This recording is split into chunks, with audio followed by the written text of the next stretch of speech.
This week on the Frame Savers, we copy Swordsman Kirby's moves.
To the Frame Savers. If you're new to this podcast, we are a retro video game podcast that focuses on speedrunning. Speedrunning is a hobby where we try to beat video games as quickly as possible using whatever tricks, glitches, and strategies we have available to us. And this is episode number 89. We are covering an amazing game for the Nintendo Entertainment System called Kirby's Adventure. You all have probably heard of it. But before we dive into that, I just want to introduce our dude, our guest, Swordsman Kirby. How are you doing, man? Hey, I'm doing well, John. As you might think from his screen name, Swordsman Kirby speedruns some Kirby games. Is that correct? Yeah, a couple. Nice. What games do you run in general? Yeah, you don't just run Kirby. I mean, we were on your couch, right? For was it SGDQ off? Yeah, it was last SGDQ, right? For Goof Troop. You also had a pretty eventful AGDQ, right, with Goof Troop as well? Yeah. So at AGDQ, it wasn't part of the marathon or anything like that, but my co-op partner BB Forky and I set a new world record for Goof Troop co-op. Ooh, I was not aware. That's awesome. I love the Goof Troop co-op. That's really awesome. So we are super excited to have Swordsman Kirby in on this episode to bring us all of his knowledge when it comes to this awesome game. Chad, what have you been up to on the old internets? I've been kind of off for a break this week. I haven't been able to commit. I've been starting my first semester back to teaching, so kind of taking a little bit of a break. But now that I'm done traveling for a little while, now that the semester's kicked off, I can start DGen streaming all the time. I have started Kingdom Hearts 2 though, so that's good. Kingdom Hearts 3 does come out in the next week. So I'm playing Kingdom Hearts 2 to celebrate it coming out. Though I probably won't play Kingdom Hearts 3 right away. I'll probably wait the 15 years for Kingdom Hearts 4 to be able to come out. Did you skip one? Were you done? No, I played Kingdom Hearts 1 last year. Oh, okay. But, so the one you've been in the tutorial in for 9 years is 2. Yeah, it's like 3 hours long, the tutorial. Nice. I have a lot of opinions about Kingdom Hearts 2 that are perhaps outside the scope of this podcast. Understandable. But it sure did take a while for it to turn into a video game, so. Sure. Well, you love to see that happen. Yeah. How about you? What have you been up to? I have been on the Parasite Eve grind, so just been working hard on that, trying to get second place. Got a PB recently, about 20 seconds.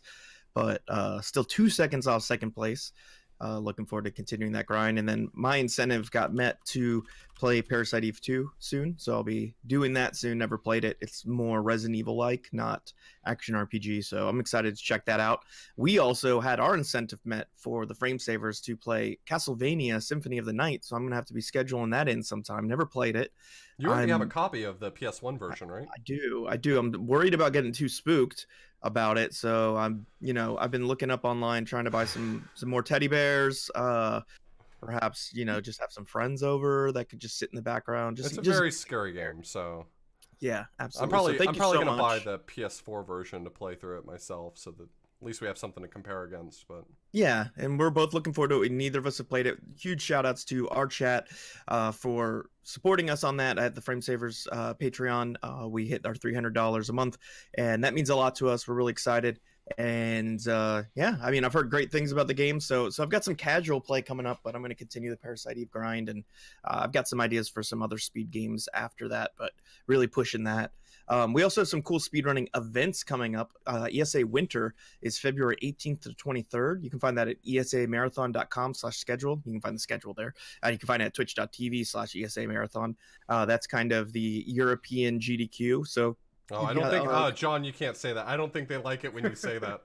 I don't think they like it when you call it European GDQ. Sorry, the GDQ is the American ESA, is what I meant to say. That's I think, at least it paints them in a better light. I'm just saying it's a comparable type of marathon. Yeah, if it you is. like GDQ, you're having withdrawals, you might want to hop over to ESA Winter. It is for sure the premier speedrunning meetup in Europe. It's a pretty big deal. They always put on a really great show. They've got 2 streams that they run, usually side by side. It's a really well put together marathon, and this is their winter marathon, so that's coming up right around the corner. I think by the time this episode releases, it'll be about 3 weeks later.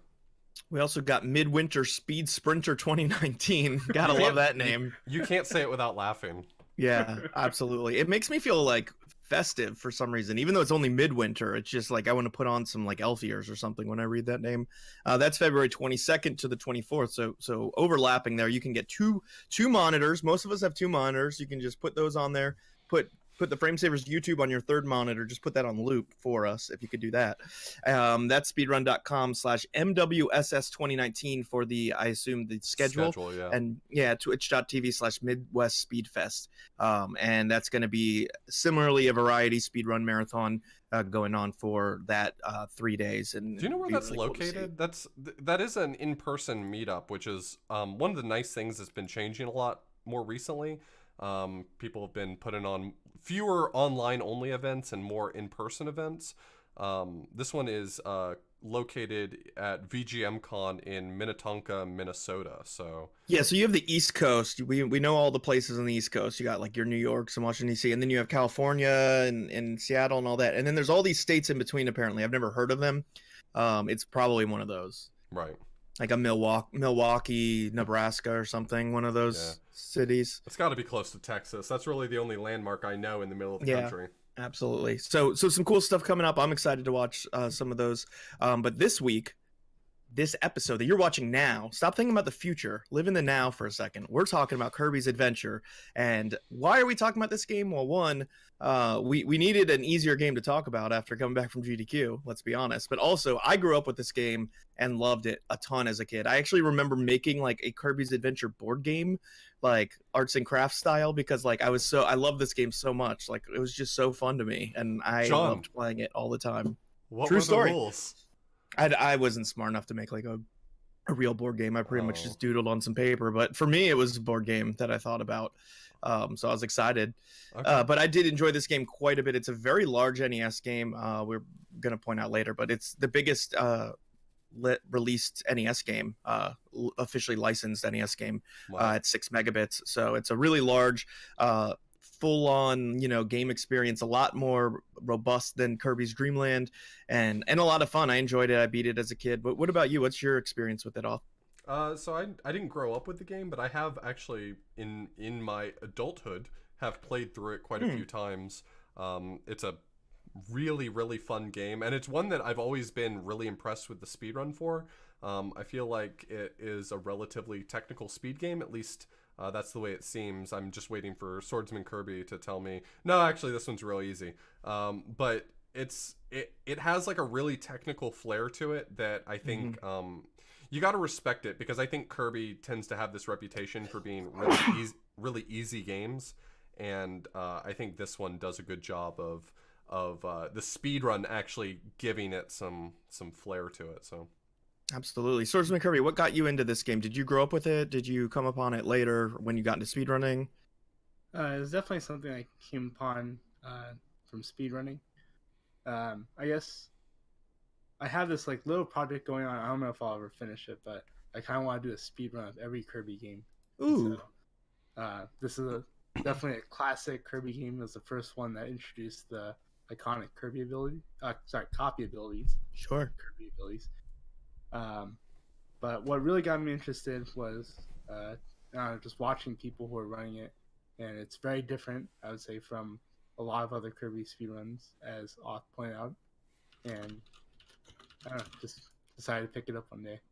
That's awesome. Yeah, this game really, one warning, you would have to speedrun Kirby's Dream Land, so something to keep in mind with that challenge. But yeah, I think this game really kind of establishes the Kirby format. You know, this is the first game that has the copy abilities. It's the first game he's pink in, and establishes a lot of the enemies and things that end up being recurring throughout the franchise. So this is such a great game. I'm really excited to talk about it. Let's go ahead and take a quick break, listen to some of this jovial Kirby music, and then we can talk about the background.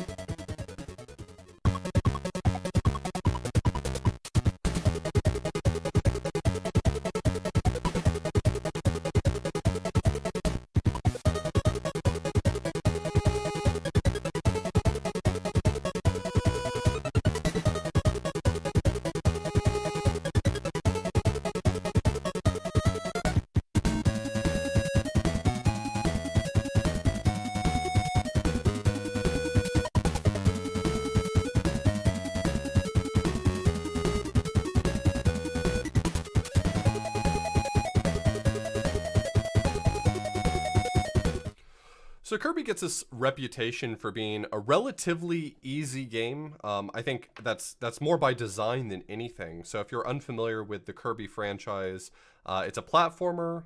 These games were actually released this game was released in 1993. It was March of 1993 in Japan, and then May and September of 1993 in North America and Europe. And this is kind of interesting because it's actually 3 years after the release of the SNES. There's a lot of games that got released in this sort of grace period in between the beginning of the SNES and the end of the NES life cycle, the last game being at the very end of 1994. So about a year before that true death of the NES life cycle, this game came out. It was published by HAL Laboratory. HAL Laboratory famously being associated with the Kirby games, then went on to do Super Smash Brothers due to Sakurai. Interesting fun fact about HAL Laboratory, they got their name because every single letter is one letter before IBM, because they wanted to be ahead of IBM. They make similar products, right? Yeah, I think that they were in direct competition in everything that they did. Absolutely. This was also published by Nintendo, and as far as other people who were involved in the project, as I mentioned, Masahiro Sakurai was involved in this project as the director. He had created Kirby at the age of 19, starting with Kirby's Dream Land. He ended up leaving HAL in 2003. So young, wow. Yeah. He ended up leaving HAL in 2003 due to sort of increasing frustrations with the sequelization of his games. So every time a game would come out, rather than, people commending him for his fantastic work, it was always the question of, okay, well, what's the next Kirby sequel going to be? And I think he got frustrated by that because he viewed each and every one as being extremely challenging to produce, and everyone saw the process of creating sequels as being really straightforward. So I think he got like making new podcasts. Everybody goes, "What's the next podcast?"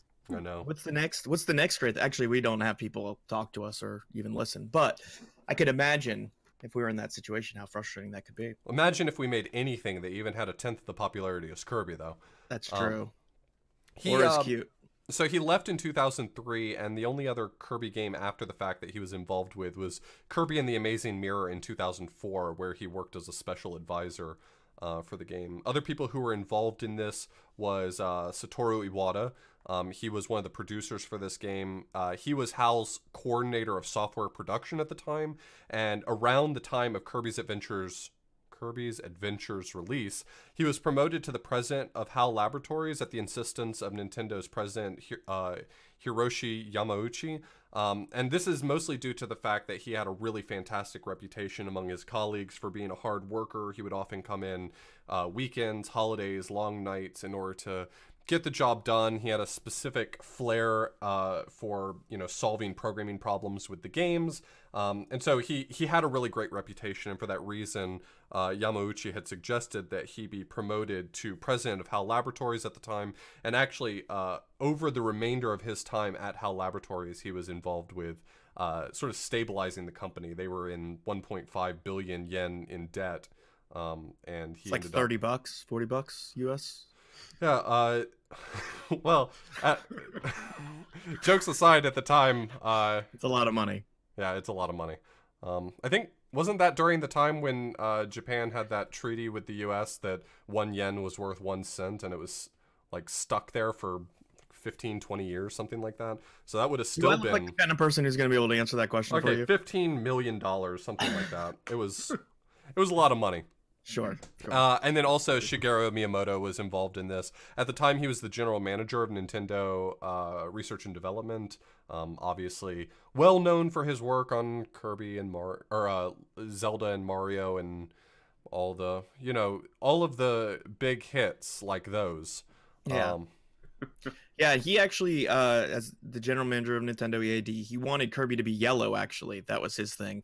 And there was like debate as to whether or not he should be yellow or pink or white, because he was white in the Game Boy version due to, color limitations and the need for him to be white. So, that's kind of interesting. He was thinking similar to like a Pac-Man style character, wanting him to be yellow. Yeah, I think he was saying that characters that looked like him tended to be yellow characters. So characters like Pac-Man, Nubo, other characters that sort of had that shape. He was like, I always envisioned him to be yellow. And Sakurai was like, nope, he's always been pink. Sorry about the box art.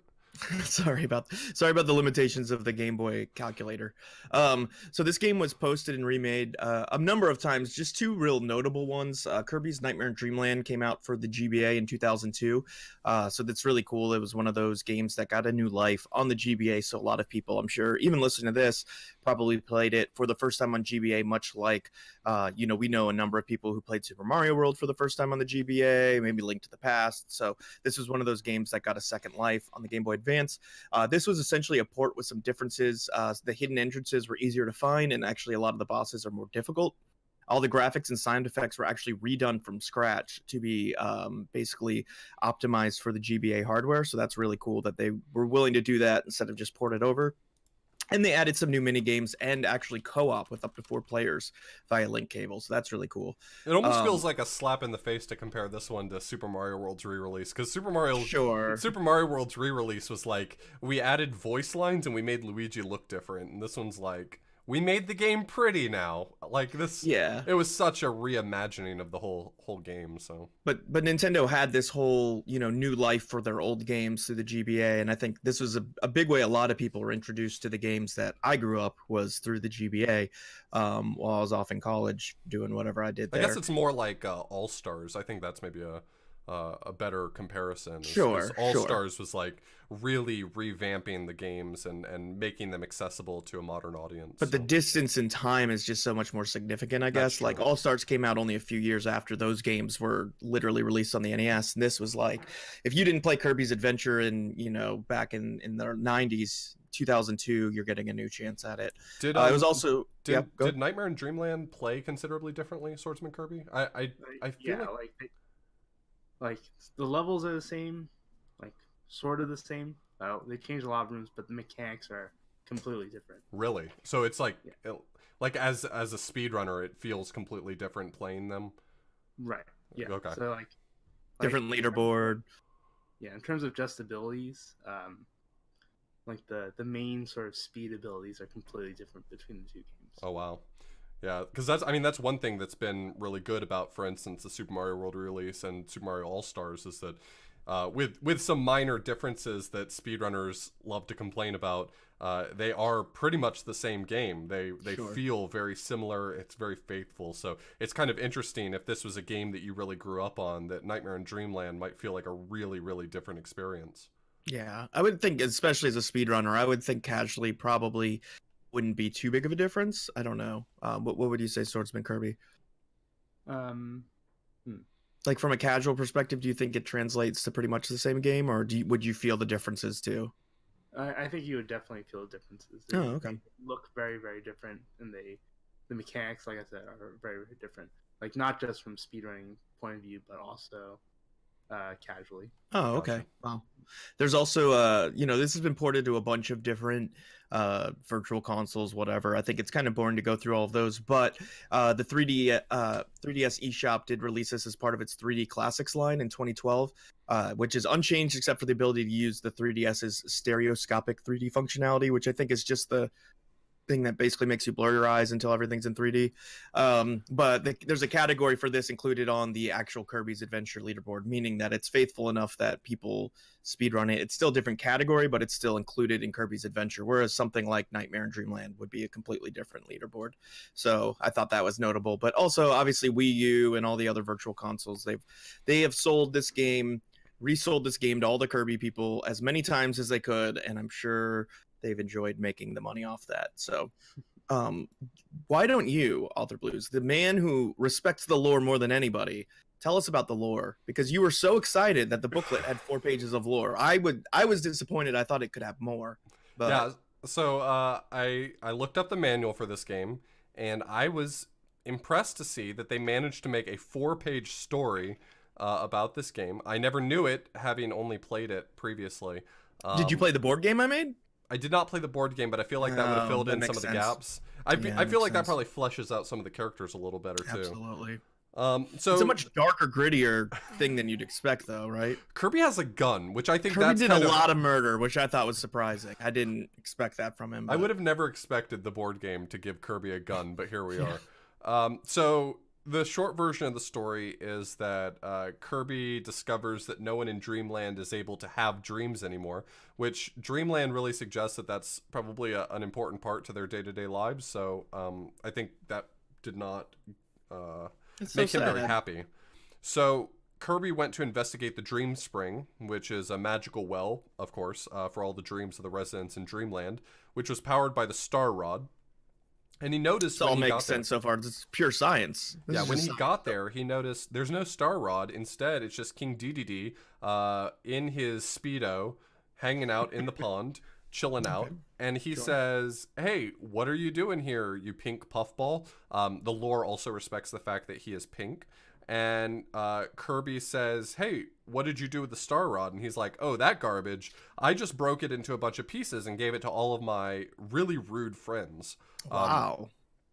And so after giving it to each of his friends, Kirby, the consummate hero, decides that he has to go on a quest to get all the pieces back, and that's where we end up where we are today. What's the deal with King Dedede? Like, what is he benefiting from this? He just wants everybody else to not have dreams? It's kind of messed up. It's a weird question because Pretty he's dark. definitely not. It's not like Bowser where he's like trying to marry a human woman, Yeah. which sort of has its own issues there. But I think King Dedede just, he's one of those chaotic neutral characters. He just likes to see the world burn. He just wants to ruin everything. Yeah, because I thought, like, a lot of the other plots, he had, like, something to benefit from him. Like, he was stealing the food or whatever from Dreamland. But he just wants to ruin everyone's dreams. That's messed up. Yeah, So not the ending of the game actually explains that Dedede's like trying to hide the Star Rod from the real final boss. oh. Oh, Yeah, yeah, that's right. So Dedede wasn't actually that bad in this one, right? I think Kirby just misunderstands people's motives a lot, and that Mm. actually complicates things in a couple of games. It's all his drinking, I think. The first game, King Dedede is actually the bad guy though, right? Yeah. Like I think Dreamland is maybe one of the only ones where King Dedede is the actual antagonist. Cuz like Superstar has Marks. This game isn't Marks. Who's the bad guy in this one? It's That vampire guy. Nightmare. Nightmare is his name. Is that you run every Kirby game. Are there any other ones where King Dedede is the actual antagonist? No, I don't think so. Okay, Oh, wow. so he turns out to Like- just be kind of the scapegoat in a lot of them. Yeah, Mhm. in a lot of the games he gets possessed, so it's not really him. Like, Gotcha. He's like the reverse Wily, because in all the Mega Man games, someone else looks like they're in the antagonist, and it turns out to be Wily. Surprise, surprise. But in Mhm. these games, it always looks like it's DDD, and then it turns out DDD's kind of okay. So. Yeah. It's very interesting. Yeah. Just one other point for the lore, and we've mentioned this a few times, is that while the box art for Kirby's Dream Land did show Kirby as white, that was not. I guess, intended by Sakurai to be the case. And so while there was a debate, obviously, among the staff that had worked on this game, ultimately, this is the game where Kirby got his classic pink color. And from here on out, that's the way it stayed. So. Absolutely. The gameplay for this game is essentially what establishes, I think, the majority of Kirby games going forward, at least. So Kirby as a series obviously was designed to be easier for players, not used to these action platforming games. And, you know, obviously coming off of Kirby's Dream Land, which was a very, very simple game, this game kind of responded to that criticism and added a little bit more depth in the gameplay, a little bit more difficulty. Kirby's Adventure notably adding the copy ability, which is the biggest change in the game, I would say, allowing you to essentially, when you inhale enemies, which you could do in Kirby's Dream Land, when you swallow them, you can take their ability, which is obviously adding a whole lot of gameplay. I think there are, was it 24? Yeah, it's 24 abilities, because it was a 4x6 grid I looked at. When I was making abilities. when I was making the notes, I was like, I'm gonna write down all the abilities, and then I saw the list, and I was like, I will not write down all the abilities. Yeah, there's a good number of them for sure. For going from none to this, you know, like most games back in this era, like they're gonna add something like this, they'd be like, oh, now, you know, Simon Belmont has 3 sub weapons, but this was just like, okay, we're going from 0 to 24. Yeah, like Mario 1 to Mario 3 was like, at first we just had Fire Flower, and then they're like, what if we had Fire Flower and Raccoon Tail? Yeah, and this is like, okay, I hold my beer. Yeah, so inhaling more than one enemy also basically triggers a mix type sequence where it just randomly picks, it seems to be random, picks an ability for you. Obviously, we'll talk later in the speedrun discussion about how that's not random and how to manipulate that.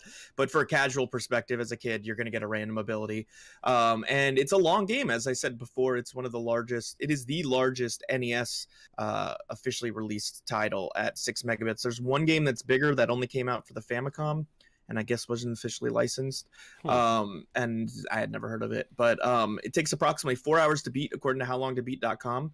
7 worlds with 5 stages per world, so about 35 levels, something around there, which is pretty large size, especially for the NES. And the levels aren't small either. This isn't like a Mario game where you have basically a primary room and then you go into a pipe a few times. Like, a lot of these Kirby levels are made up of 3 or 4 or 5 or 6 rooms in succession.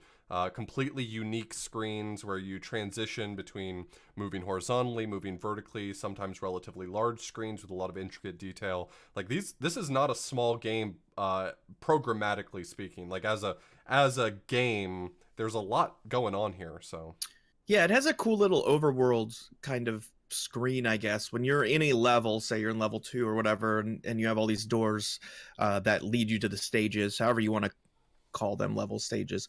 You know, you beat one and it'll open up more of that world, but you can move around that world kind of like you would in a standard level. There's often doors that give you little bonus stages or little you know, things where you can win abilities or win extra lives. And inside even the levels, there's a lot of variety of the gameplay. There's a lot of really interesting mechanics. There's some places that reverse gravity. There's some more puzzly type areas. There's some more like a lot of the level design is designed around the abilities, which is what I find really impressive. So for example, there's a stage later on in the game. It usually gives you the ability that will help you in that next room or several rooms like right beforehand, so you kind of know you'll get a laser. Now all of a sudden there's all these 45-degree angles on the walls. The lasers shoot through these different tunnels to hit enemies, so it's like designed around saying, hey, wouldn't it be neat if you had the laser here, and then you get to play around with that ability in some specific ways that the level's designed around. I think that's really cool. And or I think it'll give you tornado right before a room that has a lot of wind in it so that you can push against it better. Sure, it'll give you the wheelie, and it'll have a bunch of ramps and a bunch of different things that you can go really quickly through if you time it right. So the game designs itself to teach you how to use these abilities and also to make you feel good using them, I guess. Like it feels rewarding. Yeah. I think this game actually does, despite the overall ease of the game, I will say that I think the game has really stellar level design in making you feel like you can pull off some really cool things that it's mostly just trying to set you up for. So yeah, absolutely. Do you want to talk about some of the enemies, bosses? Yeah, so each world has, I mean, throughout the levels, there are sort of sub bosses. So you'll occasionally enter a room and fight some little sub boss. And more often than not, those, once you beat them, you can inhale them in order to get some perhaps rare power up. So, for instance, I can't remember the guy's name, but you get hammer from him. But hammer is not a common power up to get. Yeah, you can't just inhale a regular enemy and get hammer upgrade. You have to beat a boss, or I think manipulate the right. the mixer. So there's a bunch of mid bosses, but there's also at the end of each world there's a major boss, and a lot of these are repeats from Kirby's Dream Land, character or bosses that you may have seen quite a few times, like Wispy Woods and Kracko. Those are two bosses that I think you pretty much see in every single Kirby game. I can't think of a Kirby game that doesn't have Wispy Woods as the first boss and Kracko somewhere in it. Poor Wispy, it makes me sad. What's He's wrong just with a Wispy? Who cares? He shouldn't have been dropping spike balls on me. He just they just grow on him naturally. That's gravity. It's not his fault. Well, then we're fighting gravity here. Kirby's clearly anti-environmentalist. I think that's the first thing that we can glean from the Kirby games. So, of all these bosses, Swordsman Kirby, what's your favorite boss in the game? Just not even as a speedrun, just like casual boss. What do you like?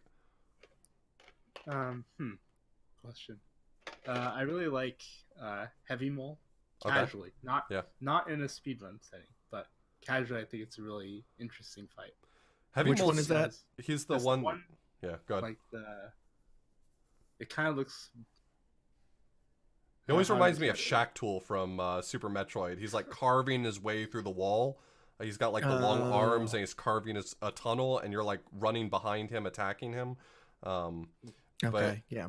It's an interesting boss, and if you don't come in there already with a good weapon, it takes about 1 million years to finish it off. So, right. I personally liked Meta Knight. That's a huge introduction to the lore of Kirby. Right, Meta Knight is not just a recurring character, but there's been games based off of him. There's in many Kirby games you can end up playing as Meta Knight. The next Kirby game, the Super Nintendo one we've already done, Kirby Superstar, has a whole one of the 7 or whatever number of games that you can play is Meta Knight's story or whatever, and you play as him. So really cool to introduce him. I remember as a kid fighting against Meta Knight, and you felt like, oh, this is really cool. Like, he's Kirby's size, he's using Kirby's ability. Like, he was difficult to fight against.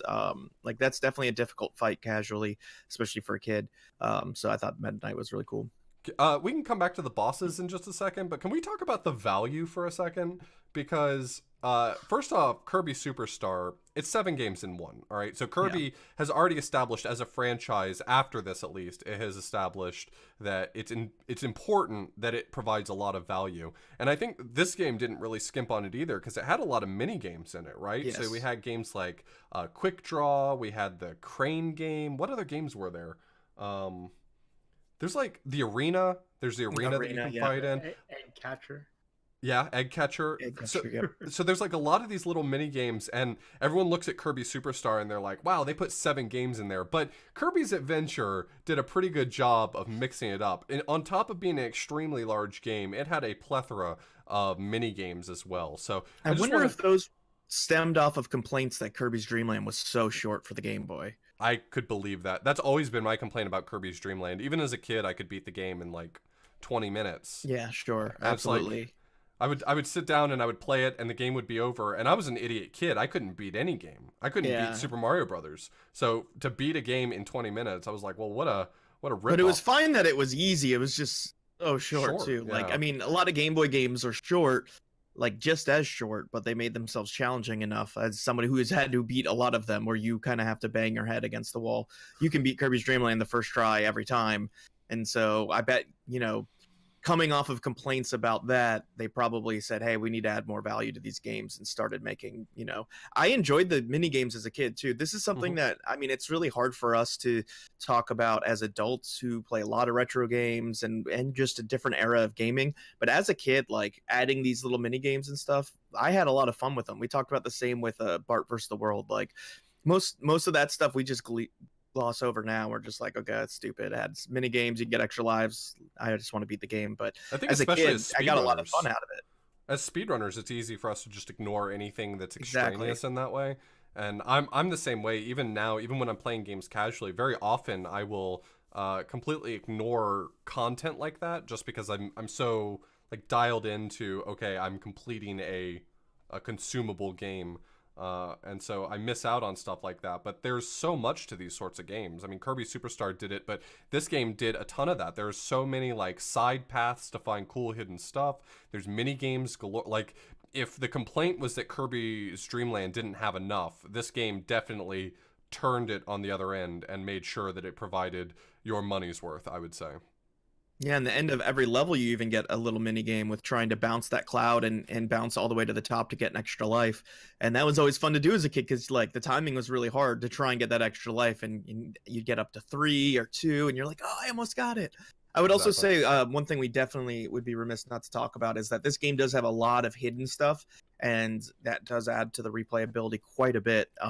There's a lot of hidden doors. There's a lot of sections where you will be able to see a hidden door, but you won't know how to get to it. And there's ones I never got to as a kid, but it would force you to kind of explore around, try and make sure you got, a lot of them required a certain ability. Some of them were just completely hidden. And so the game did give you a lot of incentive to explore, replay, retry levels. You could unlock hidden stages, I believe, as well. Is that correct, Swordsman Kirby? Yeah, there are certainly hidden things that you unlock. The switches will unlock mini games that you wouldn't be able to access otherwise. So no full levels get unlocked, but mini games and different doors that allow you to do different things, I believe. So that was a lot of fun as a kid, and rewatching this even just reminded me. I think the speedrun uses one of those doors to finish a level quicker that I never was able to get to or whatever, and it's cool to see.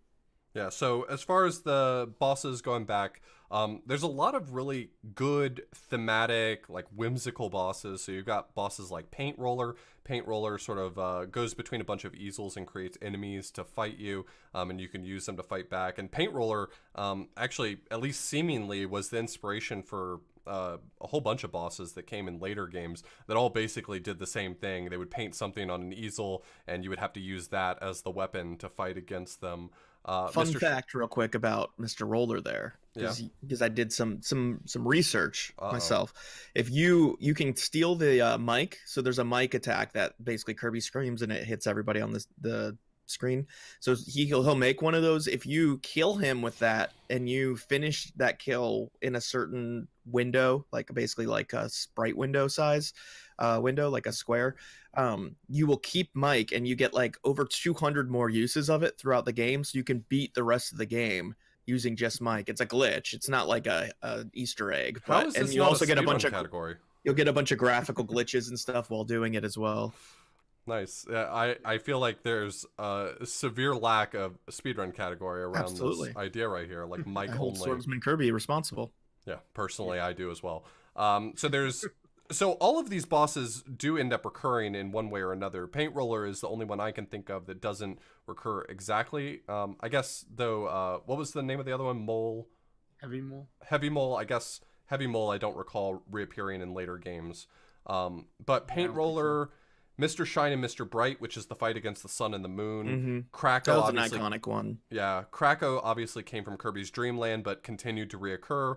We talked at length about Meta Knight, and then there's a fight against King Dedede and Nightmare, which Nightmare, I guess, arguably does come back, but comes back in Nightmare and Dreamland, so that's not really fair. The whole like real final boss in space theme comes back a lot. Yeah. In a lot of Kirby games. Oh, does it? Yeah, definitely Marks. That's the one that always comes to my mind because I'm most familiar with Superstar. But like, what other bosses? Is it Marks and Nightmare coming back over and over, or are there even more of the? Oh, actually, there's like Dark Matter in Kirby 64. So the O2 fight, or 02, or however you pronounce it, fight in Kirby 64, I guess takes place in space. Yeah, you're right. This is like all the fights are this. Yeah. It's like, wait, you thought that you were fighting in Dreamland, but wait, there's more space. It's always space. Yeah, so the best endings of Dreamland 2, Dreamland 3, and Kirby 64 all feature some dark matter fight in space. That's funny. That's amazing. So I think that mostly rounds out gameplay. The Kirby series, I think, gets a lot of flack for being very similar games a lot of the times. There's definitely some innovations from game to game, but it doesn't I don't think it necessarily varies wildly. I would say it's relatively true to a very similar format very often, and I think this. Less of a negative and trying to put a positive spin on it. I think that this has a lot to do with the fact that the game is designed to be easier for players who don't have a lot of familiarity with action games. And so by making it familiar to them, then even modern iterations of the franchise feel familiar. It doesn't feel like it's something really strange and out of place. You go into it knowing Kirby can fly. He can fly over any obstacle, which is in contrast to, like, you know, Mario falls in pits constantly. Kirby can fly over anything he wants to if he just wants to avoid confrontation. Copy abilities are pretty much in every single game.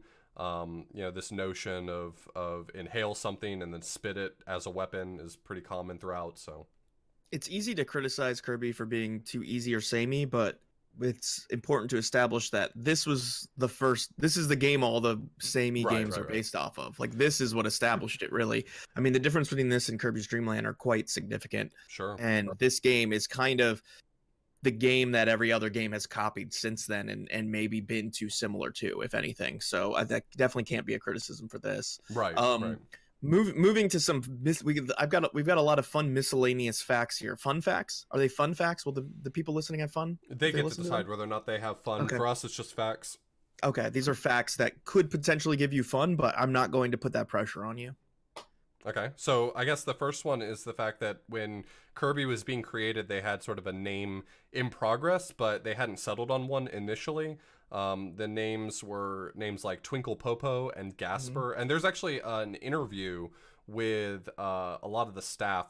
Some of this information came from that interview with the staff around 1993, right when this game came out, which is really interesting to get that window back into the past. Sure. And from this interview, they were talking about how everyone draws Kirby very differently, and internally, when they were drawing Kirby, they always referred to Sakurai's version of drawing him as like the canonical version of Kirby, and so that was always called Sakurai Kirby. But whenever anyone else would draw Kirby, since it was just sort of a facsimile of it, they would always refer to it as Twinkle.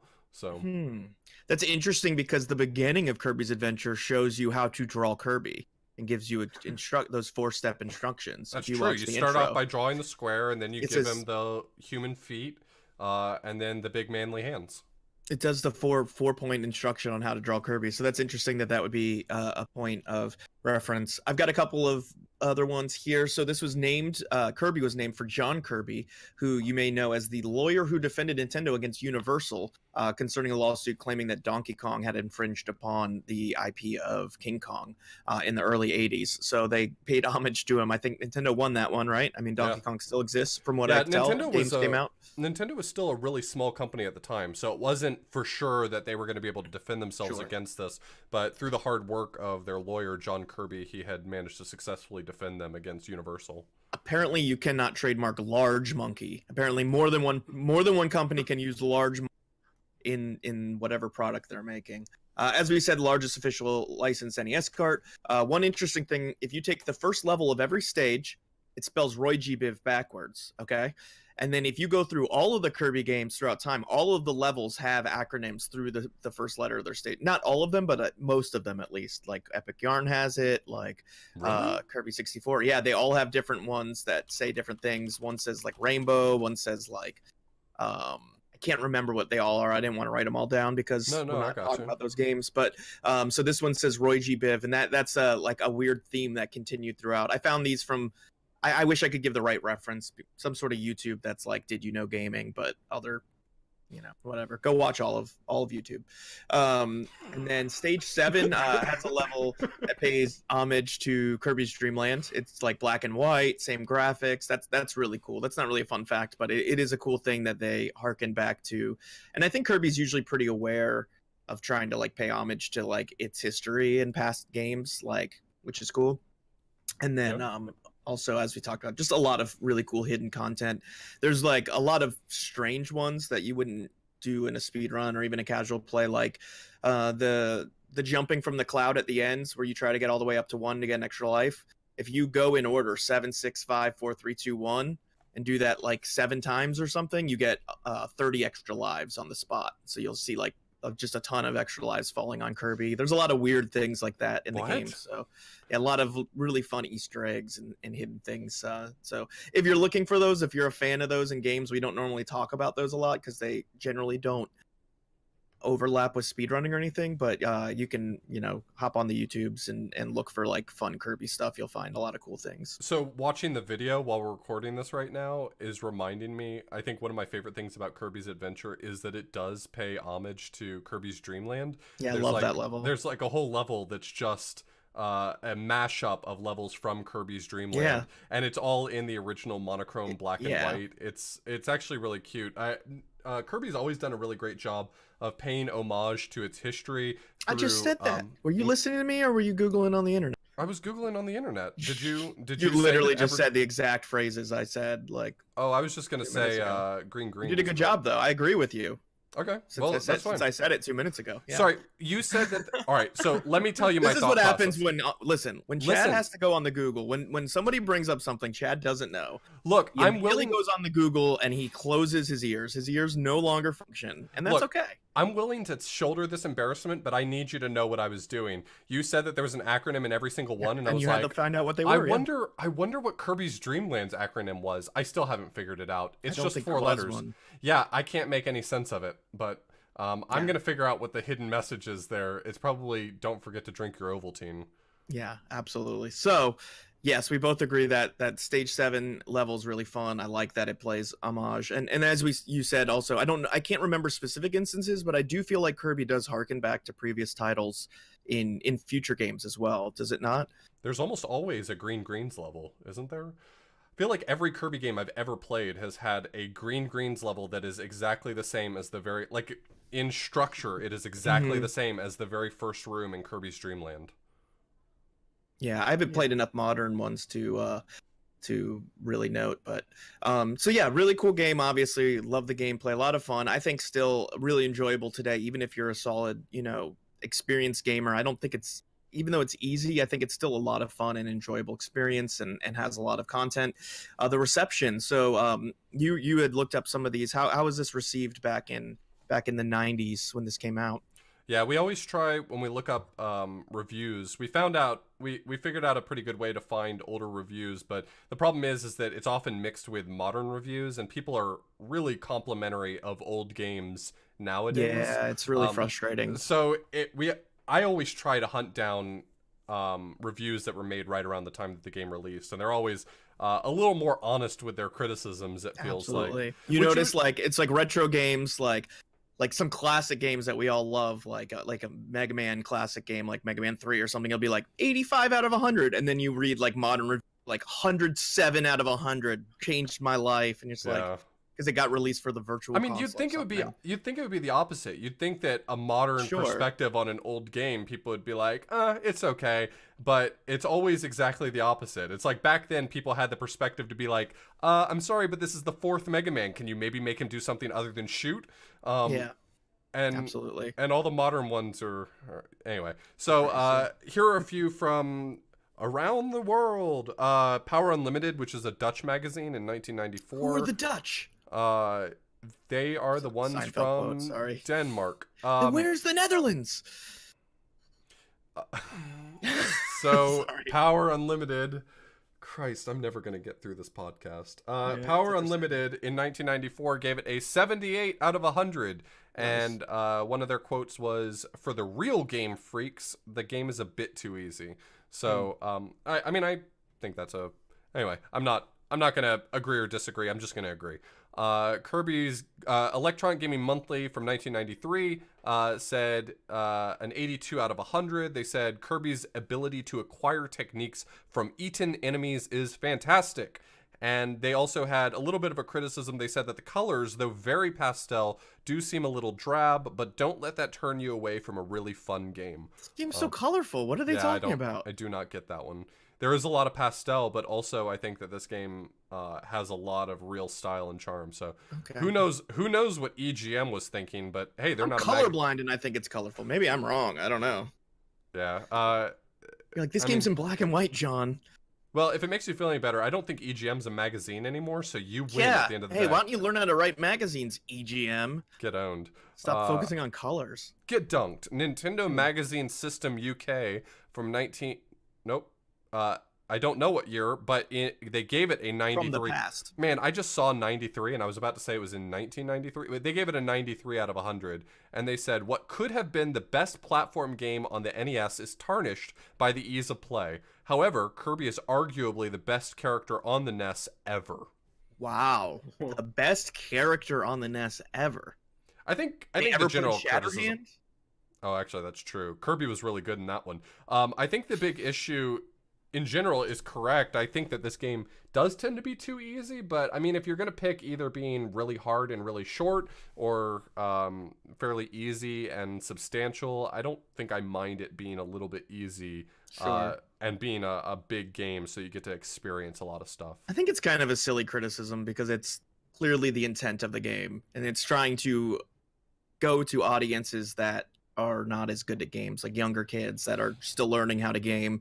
So you think I'm not good at games because I like... No, I know you're not good at games, Okay. but I'm talking about a different point. I'm just saying I think the intent of the game was to be easy. So I mean, I still don't think this game is so easy that you're just like falling asleep like Kirby's Dream Land. I feel like it has balance, but ultimately it is designed for kids, right? So it's kind of hard to... though. I think that's it's like Mega Man's clearly designed for somebody who's a little bit more experienced of a gamer. So it's like, I mean, I get the criticism, but at the same point, like the reason why it's so cute and so marketed towards children is because it's meant for children. Yeah, I think that's a good point though, because a lot of times the criticism about a game being too easy is that the game stops being fun because it's too easy, and I don't think that that's the problem here. I think that the game is too easy. I will say that. I think the game is too easy. But I have a ton of fun the whole way through I'm playing it, and even with it being fairly easy, it's going to take me 2.5, 3 hours to beat it. It'd be less than that. It'd be less than that. Well, no, I mean, I've played it like all the way through recently. It was like 2 hours. Really? Yeah. I thought I did. Okay. I I mean, played it casually recently, and it was like, but I could be mistaken. No. Hour and a half, maybe. Maybe. But it is good. It is good. It's a great game. I also found some, I don't know if these are new or retro reviews, but it's been rated as high as the 11th best NES game by Games Radar Plus. IGN had it as the 27th best NES game of all time. Paste had it as 15th. Official Nintendo Magazine had it as 69th. So a lot of people list this in its top, Nice. 20 to 30 NES games, or at least top 100 NES games of all time. 69 seems a little low, but I assume those were like more modern, retroactive reviews. Probably. That's always the way it ends up being. Still pretty well received at the time, between 80 to up to a 93, which is really good. And I would say it deserves that kind of rating. I think this is a must play. If there was only one Kirby game you had to play, I would probably pick this over Kirby Superstar and recommend this. So I just looked it up because we didn't write it down. Kirby's Adventure apparently shipped 1.75 million copies on the NES version specifically, which seems really impressive considering it was 3 years after the release of the SNES and a year before. Yeah, it was a late release. Like 1.75 million is comparable with like Mega Man 2. And that's when I was playing this, the Super Genesis or the Sega Genesis was at least out, and I think I had a Super Nintendo as well, and I still was playing this on my NES. So that's really good sales numbers, considering you're competing with modern systems, right? That's releasing on a. That's 250,000 copies more than Mega Man 2. Yeah. So, I mean, I think that puts it in perspective. That's a ton of copies of Kirby's Adventure that got sold. That's absurd how much that is for being in 1993. Yeah, okay, sorry. Awesome. No, yeah. So, I mean, it was a well-sold game then. I think it really established the Kirby franchise and has shaped the gameplay of the games since then. And I think they've been struggling to try and find some creative ways to get out of that and try new things, which they've been doing to whatever level of success you might want to think with Epic Yarn and Kirby Robobot or whatever and stuff. But this kind of is the formula for what gave them success for a long time. So Sure. Any last thoughts before we take a break and talk about our review? No, Kirby sold way more copies than I expected. I'm shocked. Sorry. That's okay. We're gonna take a quick break while Off gets over his shock. He's having a tough time. He's got to Google some things. We'll be right back with our review.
So normally we do a quick review section before we dive into the speedrun. I think we've covered most of how we feel about this game in our general review section, so we don't want to take too much time on this, but obviously we recommend this game. Let's talk a little bit about what is your favorite part about Kirby's Adventure?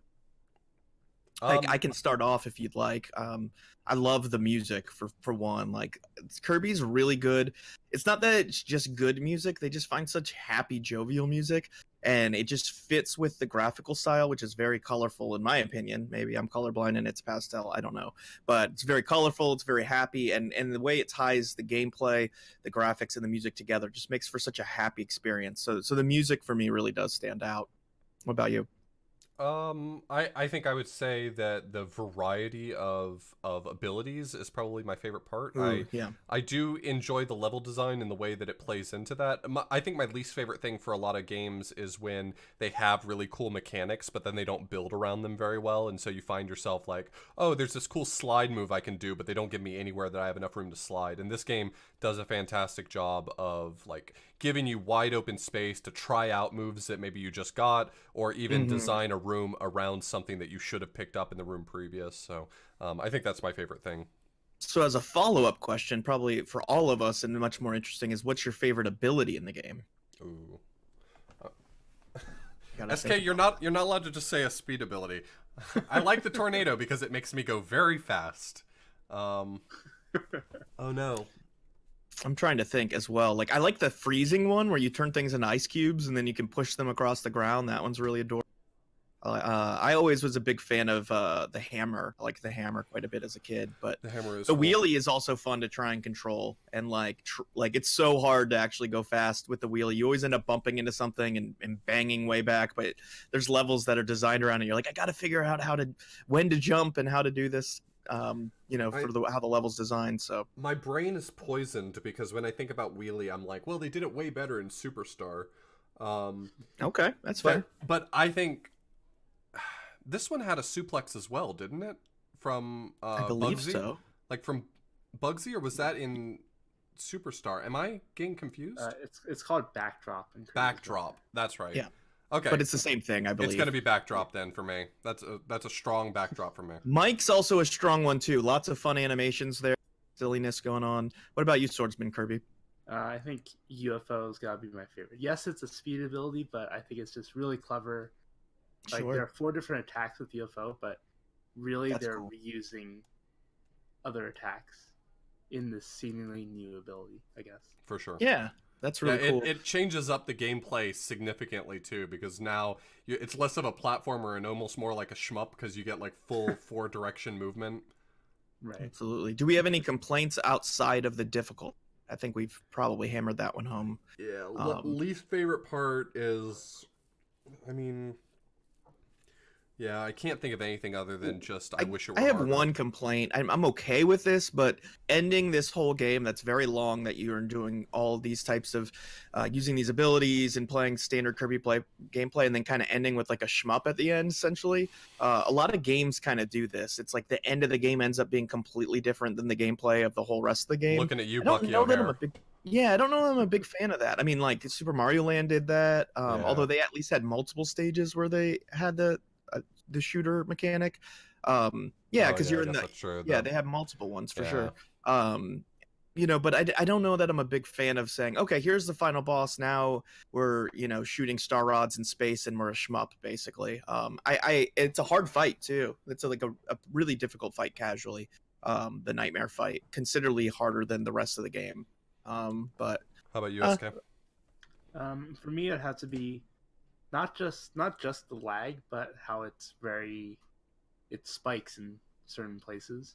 Yeah, that can be really frustrating, even casually, when you're like going through a room and suddenly it's like slows to a crawl, and it's like, how do I stop this swimming through syrup at this point? Sure. So. It's tough because I think these later NES titles were like trying to push the hardware really hard because SNES is out, other things are out, so they're trying, and they've learned so much about programming for the NES over the last 7 years or whatever long time it had taken. So they tried to do a little bit more ambitious stuff than the hardware is designed for, and that can sometimes end up with a lot of lag. There's actually another interesting Easter egg where you can lag out the star that lets you leave the level. If you kind of like kite an enemy over there, there's not enough sprites. And when you go to the right of the screen, there's a bunch of boxes spelling out HAL in right. So it's like known that it's there. It's kind of interesting. I think the way you're supposed to discover that is if you like go to the star and then scroll the screen back and despawn it, and then go forward again. Yes. You can find it. Yeah, that's But kind of strange, but it's kind of a cool Easter egg in there. I've once soft locked the game because a mini boss despawned. Ooh, yeah, I could definitely see that being a risk in this game. I guess I'm going to change my answer. I think also all the hidden content is one of my favorite parts, and there's just so many hidden rooms and doors, and as a kid, that was a lot of fun. I never felt like, even though I had beaten the game, that I had mastered the game. I knew there was stuff I was missing and hadn't done, so I think they challenge do a really you good job to of find that. someone who doesn't love the quick draw minigame. That game is That's just so true. much fun. They brought it back in Superstar as Samurai Kirby. Yeah, it's so reminiscent of like Wild Gunman from the original Black Box series. It's real strong. So absolutely. Well, I think it's safe to say we all recommend Kirby's Adventure if you've never played it before. It's a strong recommend for me. Probably one of my 10-15 favorite NES games of all time. It's really good. But let's go ahead and just transition into talking about the speedrun, because the speedrun in this game is obviously considerably different than the casual playthrough. We talk a lot about Kirby games being really easy. Speedruns not easy. Speedruns for Kirby games are definitely not easy, and the games are made much harder. So just going into the leaderboard real quick, the main categories, there's any percent no major glitches. The world record by that is from our dude, Swordsman Kirby, with the 43.27. Second is Rodnand with the 43.40. We got 100% no major glitches. Swordsman Kirby has a 48.37. Race_out has a 49.19, and Rodnand has a 49.41.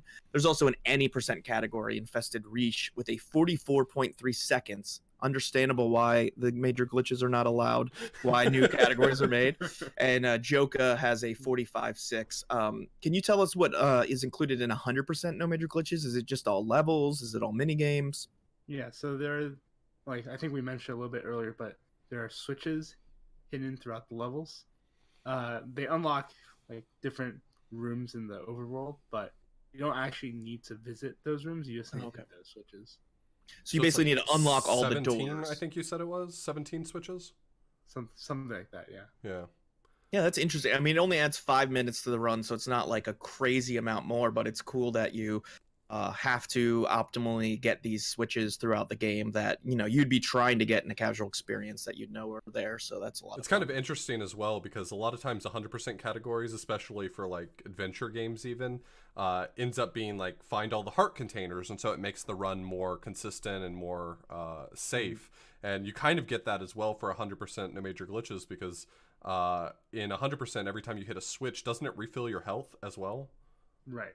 Yeah, so Okay. it's kind of like a safety net as well because you get these like mid-stage health refills occasionally. Are any of those located in places where they actually help you before a difficult section?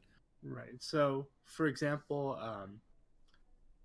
there's a portion, like in the last World 7, like I would say maybe stages like 7-3 all the way until the final boss, where there aren't really any convenient health pickups along the way, or at least like not ones in the way. But at the very end of 7-6, there's a switch you hit, like literally right at the end of the level, so you go into the final boss with full health if you want to. So does your health not refill in between stages in this game?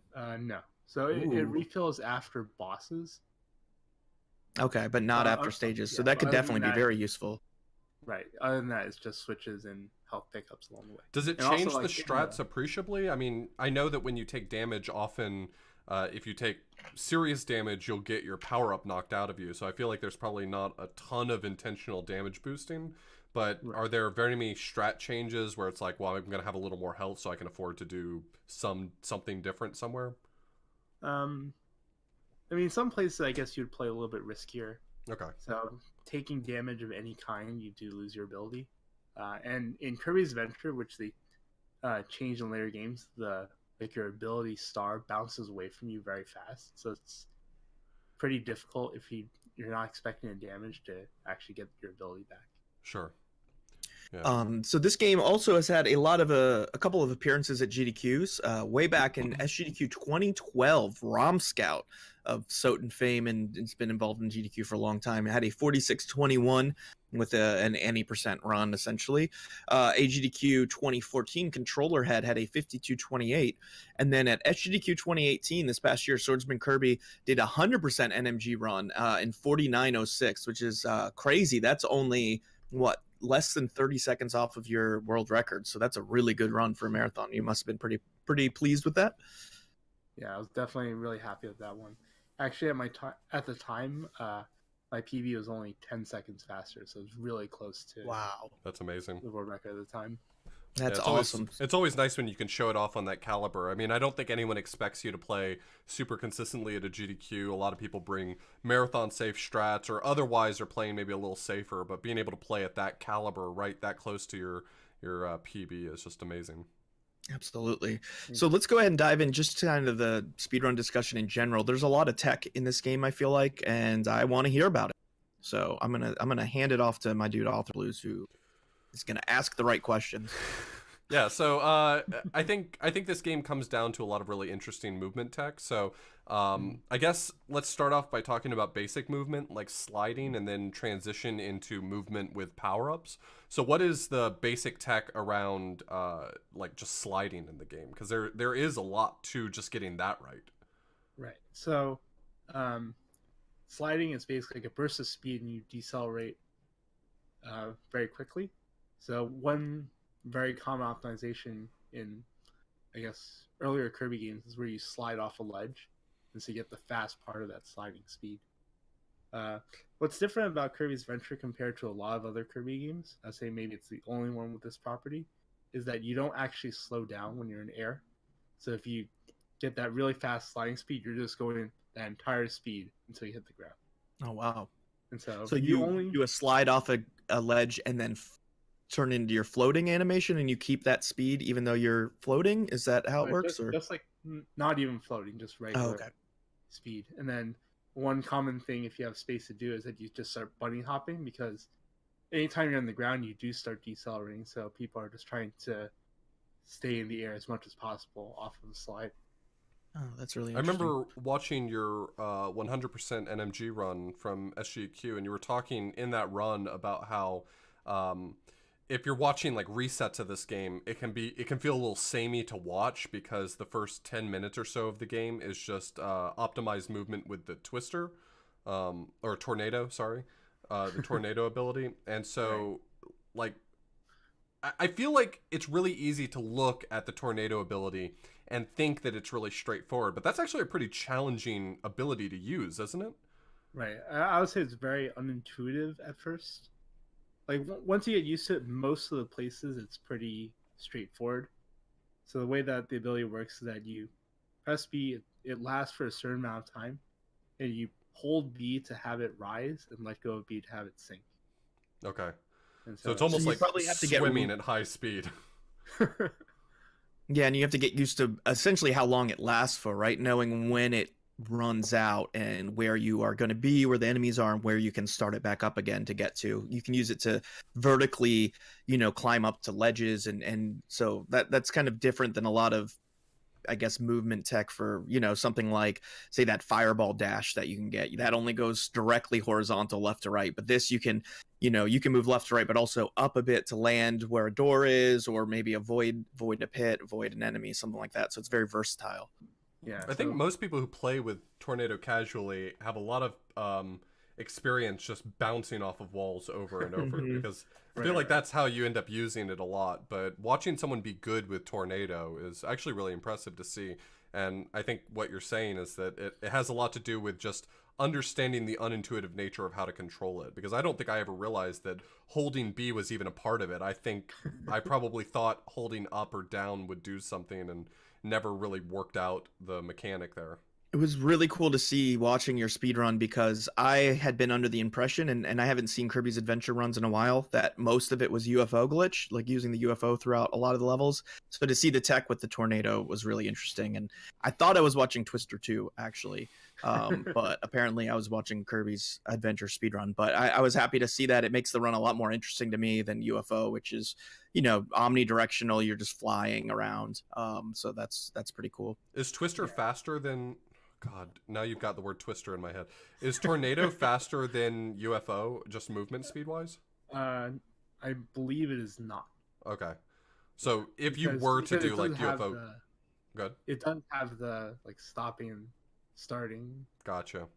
Yeah, that makes sense. It So does. what makes you, the route, choose to use Tornado instead of UFO in those situations? Is it because it can run through enemies? What's the reasoning? Yeah. So the reason is that UFO in this game is designed to be really overpowered. So if you exit a level, the game takes it away from you. So the old way that people were running a lot was that like UFO glitch allows you to keep it permanently, which means you can keep it in between levels as well. But that's a different category, right? Entirely. Okay. Yeah. And So what people do? What is UFO glitch? So how does that work? Yeah. So if you throw away your ability, there's one frame where you stay as the UFO sprite. Oh. And if that gets interrupted somehow, like you take damage on that same frame where you exited a level, it tricks the game into thinking UFO is normal Kirby. Okay. Yeah, and so you can go throughout. I saw that. That's known even by casual players as a glitch. Like I saw that in one of those videos. But obviously for speedrun, perspective, that changes the whole game if you can be UFO the whole game. But to me, makes it less interesting, obviously, because you have 23 other abilities that are interesting, and the any percent no major glitches. The thing I really liked about this run, and the reason I'd recommend people watch it, is it really utilizes a large number of the abilities. It's not just, hey, abuse this one ability. You have tornado, you use laser, you use the freeze thing, you use that fireball dash. Like, a lot of different abilities come out throughout the run, and I think that makes it a much more interesting thing to watch, and just adds so much tech and variety to the game. Yeah, so this is the idea that runners like Controller Head, which we mentioned earlier, were thinking like it's less fun to do these UFO glitch runs, so we're just gonna do glitchless runs. Sure. And then they slowly started adding more out of bounds techniques that they thought were also interesting. That's how this ultimately became 80% or 100% no major glitches. Got it. So we've been talking about a lot of these power-ups, but I think what makes this game also relatively interesting is that the game sets you up for the power-ups it expects you to have, and those aren't always the ones you might want to have. So how is it that you actually go about obtaining these ones that you might want at other times? Right, so at the very beginning of the run, what we do now is what's called a mix, which is what happens when you inhale 2 enemies with an ability. So instead of the game deciding like which ability you get after you inhale these 2 enemies, it'll start this really fast spinning roulette wheel, and if you have good timing, you can essentially select any ability you want out of that wheel. How tight is the timing on that? So most of the eventually starts to slow down, so the time becomes wider, but for most of those abilities it's 4 frames in a roughly 60 FPS game. So that's really, really narrow timing. Do you wait for it to slow down before you get them usually, or do you just go for it in the 4-frame window? Yeah, so in this game, the way that it's implemented, most abilities won't appear a second time, so they have to be 4 frames. But some of the mixes are chosen so that, like, for example, there's a UFO mix in World 3 where you just let it run out. And Got it. So 2 rocks, right? I think if you inhale 2 rock enemies, it always ends on UFO. So like you could, whatever enemy combination you inhale starts it at a certain point in the roulette wheel or whatever you want to call it of the mixer of the different abilities. And so you can know, okay, if I get these 2 abilities, like, which happen to be in this situation, then it's going to go ahead and just finish off at UFO. But if I get these 2, it's always going to start here. So you can get used to the timing, I would assume, quite easily. So there's no randomness at all to it. Mm-hmm. I believe in this game it depends on the second enemy you inhale, like where the starting point is. So if you inhale 2 stones, the next ability is going to be what comes after stone in the mixed wheel, which will be ball in this case. Okay. Yeah, that's so awesome. I imagine you can use that to manipulate a little bit, but you said some of these abilities only show up once in the roulette, so if you don't nail the timing, it's not like you can just wait for it. I mean, if you watch Kirby Superstar runners do the mix, sometimes you just like watch the rhythm go by a few times and then you try to time it out because it goes through the whole wheel over and over and over. But you say that some of them only show up once this way? Yeah, so most abilities only show up once. I believe like 7 of them, I think, show up a second time. So all the remaining ones got it. only show up once. So there's a few glitches. We didn't really talk. I think it's kind of comedic that there's 3 categories we got going on here: 43 minutes, 48 minutes, and then a 44-second run. What really goes into that 44-second run, that any percent run? So what makes that such a short run? Yeah, so there's this really big glitch called the stone glitch. So normally when you're underwater, you can't use your abilities, but if you enter like a water section from out of bounds, and you activate the stone, the game will actually just crash. But if you pause on the right frame, and this is a really mysterious glitch where it only works sometimes, but if you pause on the same frame that it crashes, sometimes the credits will play. People say like that counts as being the game. Just how it was intended. Yeah. It's just how Sakurai wrote it up. This also requires getting out of bounds a little bit too. You mentioned that you have to come at the water section from out of bounds, and if anyone's ever watched any percent no major glitches or 100% no major glitches, you've seen some out of bounds, but this one actually uses sort of a different type of technique, right? Right. So this one is really, really difficult. So it's like what we sometimes call slip clip. It so happens that this underwater section that you get to, like that's required for activating the stone glitch, is in the first level. But in order to get out of bounds, you need to do this slope clip, which involves jumping for exactly 1 frame on a sub-pixel perfect spot. Of course. So the fact that like the stone glitch is actually the easy part of this run. Like this frame perfect glitch that sometimes works is the easy part. The hard part is actually getting out of bounds. So if you look at the splits, like Infested Rish and Joko splits, the success rate is like 1 in every 200 runs or so. Sure. Jeez, that's Which makes sense for a short run like that, though. At least, Yeah. I mean, that's but, not. But yeah, but it's only like 45 seconds long. It's very similar to a lot of like ace categories and these heavy glitch credits warps categories that. Right. Okay, I'm gonna throw 500 attempts to get it to happen once. Like. so. I mean, that's not really the primary way of getting out of bounds, though. You have other ways of getting out of bounds that are used pretty frequently in any percent and 100%, right? Right. So the main one that's like you could use a slope clip. It would be helpful in places in the no major glitches run. So these no major glitches runs allow any kind of out of bounds you want. You could use a slope clip, but it's so impractical because it's so precise. Right. Sure. But the main one is what's called crouch clip, or I like to call it crouch clip. People have different names for it. But basically what happens is that if you run over a 1 tile gap and press down at the right time, you just go out of bounds. And one of the strange things about this this clip is that you need an ability that does not change Kirby's appearance. Oh, okay. So, Because that would have changed his like sprite and the way it interacts with the stage. I don't know if anyone's like really looked into it, but for example, if Kirby's holding a sword, it doesn't work. Oh, Kirby Even has though Tornado. Kirby is still Kirby.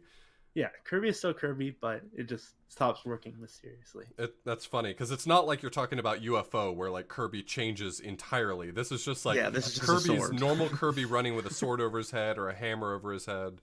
So it yeah, still that's what works I with was things thinking. like I was like, Tornado, oh, if it right? changes. Yeah, so where we do in the run, we have Tornado during that section, so we're able to do the clip. Got it. That makes sense. And those out of bounds are used to kind of like usually run through some of those sections where you have to clear out blocks like throughout these tunnels. Like there's a couple different levels where I have just like tunnels full of these destructible blocks that you have to go through, and you just kind of float right through them, right? Right. Okay. Yeah, that does seem really useful. It's really impressive to watch because very often you, in addition to just having to get out of bounds, also have to, like for instance, if you're using Tornado, you still have to set up for like a nice place you can stand on the ground so that you can then use Tornado to quickly move through the room. So, Right. I feel like there's still a lot of finesse to it. It's not just like get out of bounds and skip all the content. There's still a lot of optimized, precise movement that needs to be done. Yeah, it's only utilized, it seems like, a couple times in the run. It was definitely cheating. I could see that it was cheating clearly because you were not in the bounds. But it's cool. Another little glitch and trick that's added on to the run here. Yeah, there's Very a little nice. bit of a risk of falling back in bounds in somewhere that's like still out of bounds. So you just sort of Right. get stuck in the wall somewhere. Like that's for some reason you just get stuck in this random spot in the wall, and your run's over. Yeah, that's bad. That's bad. Yeah, you don't want to see that happen. You mentioned that the RNG in this game isn't really significant, though, right? Like, I mean, if you're interested in running this game, I think one thing that does drive a lot of people away, you know, what if you're having to run a game that takes 200 attempts in order to actually execute it correctly? Wouldn't it be worse if that were because of RNG? But you said it's not too bad with this game, right? Yeah, most Kirby games, I would say a lot of Kirby games have pretty bad luck in some places. I mean, Kirby's Dream Land is notorious for being a game that's essentially built on RNG only for the Krakow, Super Poppy Brothers, like every boss just to complete it quickly is just a dice roll. Yep. Right. In this one, yes, there are, I guess, like different enemy patterns. a lot of stuff that you can react to. I would say that the two big random spots in the run are the Meta Knight fight, because Meta Knight can, I don't know, is a skilled fighter and can, you know, mix it up a little bit. He And earned then his also- paycheck. He doesn't have predictable patterns per se. Like he has a large move set that he can use against you. Right, and it does seem like there's well yeah, the fight can be quite random. Like he can parry a lot, and that's just sort of out of your control. The other one is the mini boss rush in 7-2. Mm-hmm.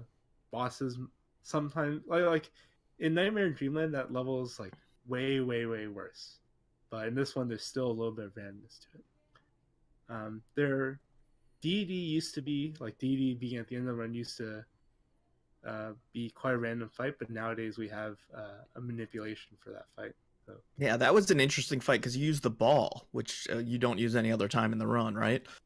yeah, the ball is used at least for attacking. That's the only time it's used. There's like one spot where it's used for movement, but that's the only time where you're attacking something with the ball. You mentioned something that I think I have heard of before, but I completely forgot about when preparing this episode. You mentioned that there are manipulations for some things that aren't random but are based on maybe some counters that you can reset. What does the manipulation process look like?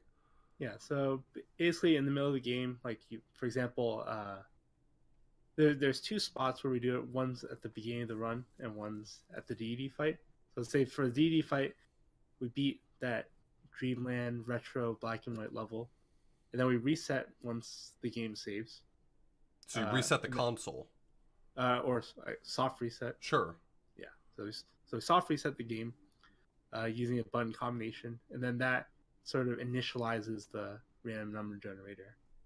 Interesting, because you do that a number of times in the run. You do a soft reset and reload. Is that always the reason that you're doing that? Sometimes it's just for health reasons. If I'm low on health, that's like an easy way. If I'm not holding on to an important ability or something like that, I can just sort of reset safely. Okay, so you reset, then when you restart the game, you have full health, you're still at the same point, and you don't lose very much time because it's pretty quick. Right. Oh, okay. Is that the sort of thing that you find yourself doing a lot? Like, I mean, I imagine an optimized world record would do that minimally, but is that something that it's pretty frequent, it's a good backup to do, or are you often holding on to a really important power-up that you can't afford to lose? I would say that most of the time you're holding on to something important. There are only a couple spots where you can reasonably reset. A popular one is right before the Meta Knight fight. Okay. Yeah, that makes Awesome. sense. You definitely want to make sure that you're well prepared for that. One thing I wanted to point out real quick, I was going to mention this in kind of our fun facts, Easter eggs part that we were talking about earlier, was that, there was this hidden door before the boss rush that you could go into, and it's actually a harder boss rush, but you get 5 extra lives after. That's kind of supposed to be a fun little Easter egg. And I was going to mention that, but then I realized you use that in the speed run, and the reason that is that you fight less fights. Even though they're more difficult, you do less fights, so you're actually it is a faster way of going about things, so you actually are able to abuse that little Easter egg to save time, right? Yeah. And so what's also convenient is that the first fight in that boss rush is Bonkers, the mini boss that gives you hammer, so you just get that ability and then use it to wail on the remaining bosses. Yeah, that's really awesome. So that's cool. It's cool that this game has so many hidden things that, like, some of them just come into the speed run in terms of, well, it's faster than actually playing the game as intended there. So for sure. Are there any notable bosses that you would say make for really interesting speedrun discussion? I mean, you've got bosses like Wispy Woods where it's just walk in there with a tornado and thwack him a few times. But are there any bosses that sort of have really notable strats about them that make them pretty interesting? I guess I could continue talking about the DD manipulation. Yeah, that's a really weird fight. That's not what I was expecting when I saw you go into DDD. But if you move in a certain way, like you advance the random number generator like a specific amount of times, you get to this value where DD sort of just stands in place while you're bouncing up and down with the ball.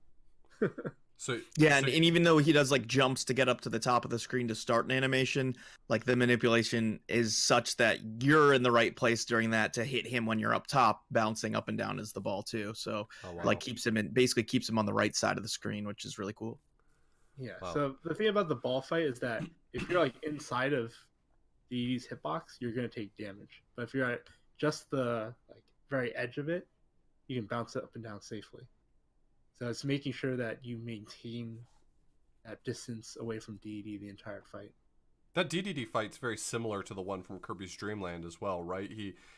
Unmanipulated, he has some really good patterns and some really bad patterns. And I mean, I know from Kirby's Dream Land specifically, and I feel like I remember from older Kirby's Adventure runners, like bad luck with King DDD could absolutely ruin a run right at the very end. Right, right. Yeah, so it's good that it's so well manipulated now, and that Ball makes relatively short work of it with manipulation. Because I mean that's got to suck being on amazing pace, 40 minutes into the run, and then just having it into DDD giving you the wrong movement.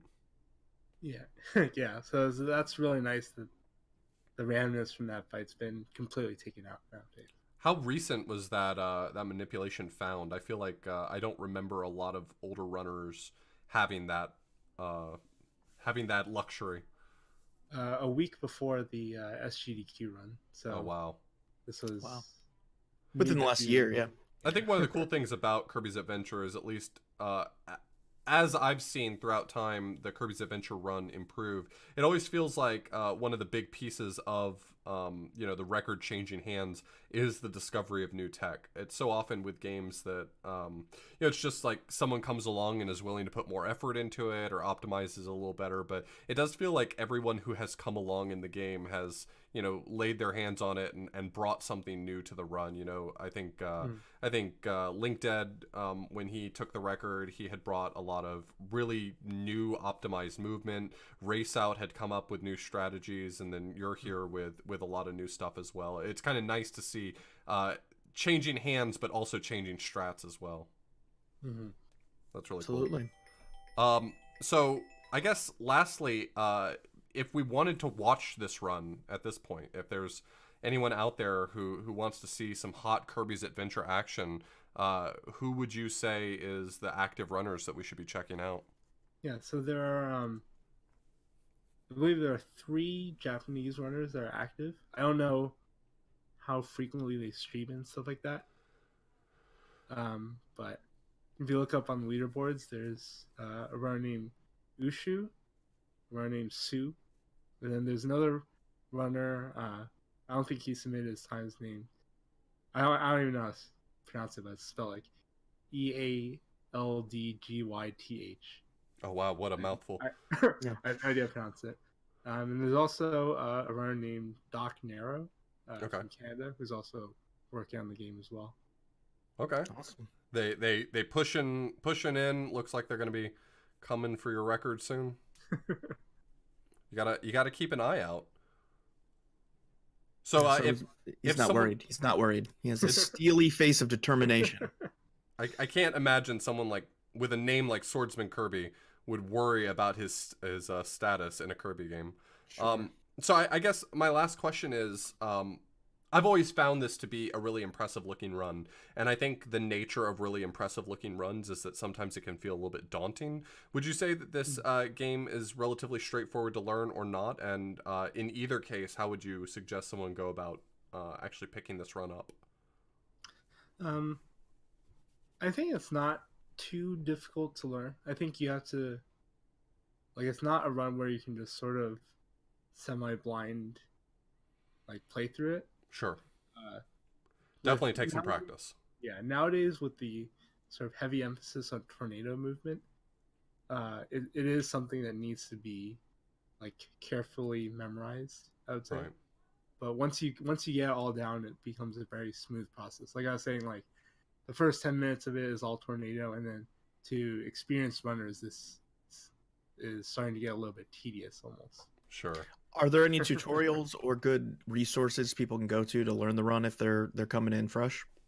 I don't know if there are any like full-fledged tutorials, but If you check out like Race Out's YouTube channel, he's posted a lot of strats over the past couple years.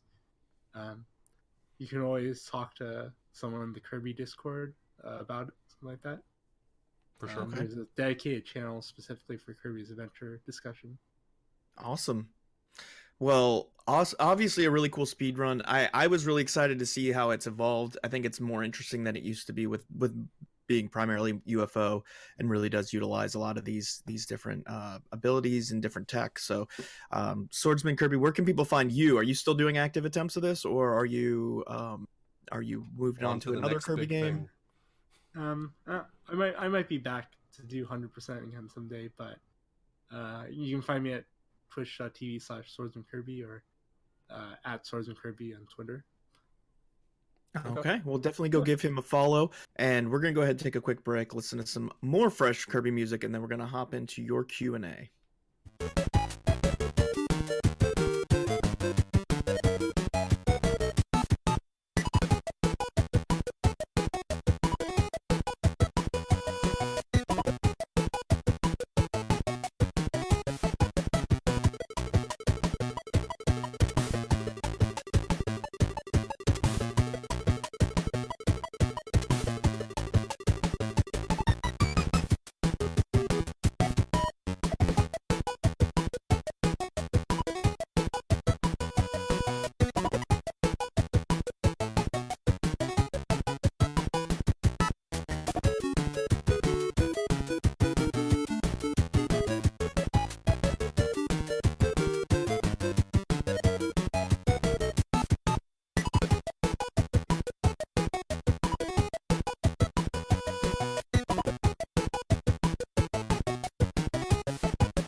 So you guys were so generous to send us your fantastic questions on our Discord. The phones were ringing.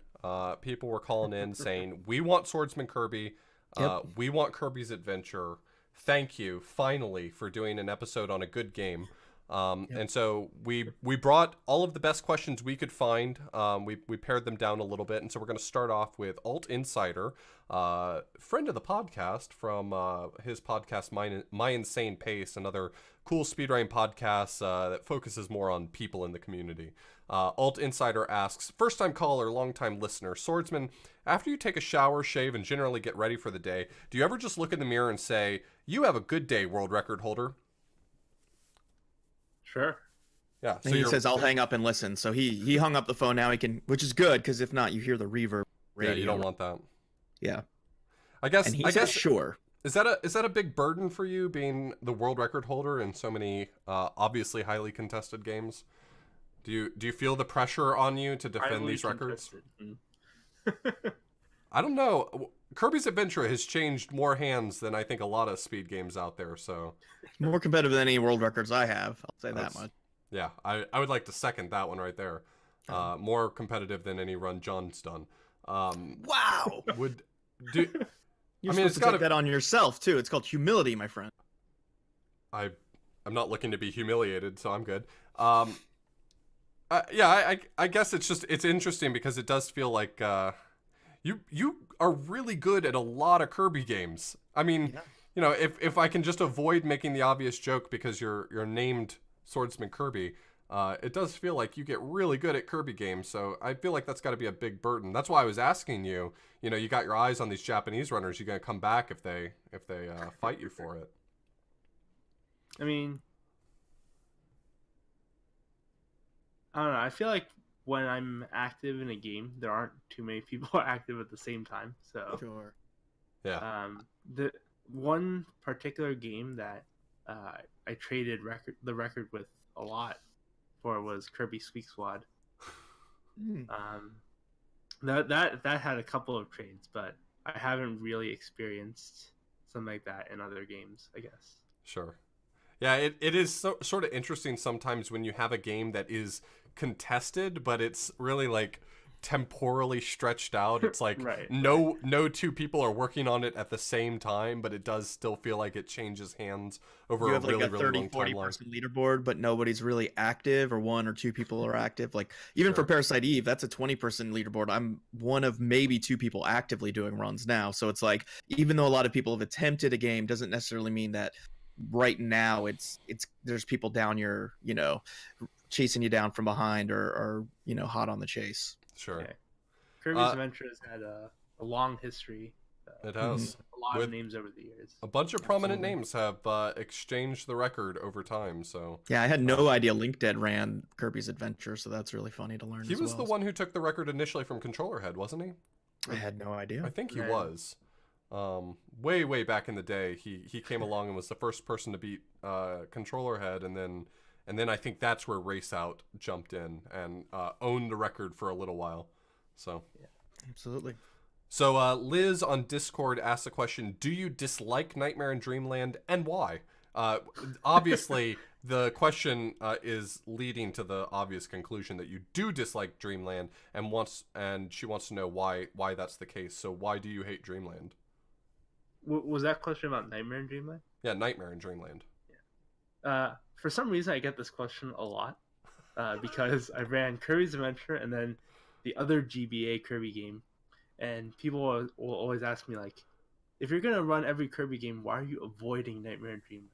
And I don't really have an answer to that. I mean, I'll get to it someday, but Is the speedrun... I mean, you said it plays differently, but is the speedrun tech so different that it would require a very different type of learning? Like, you couldn't transfer any skills over, really?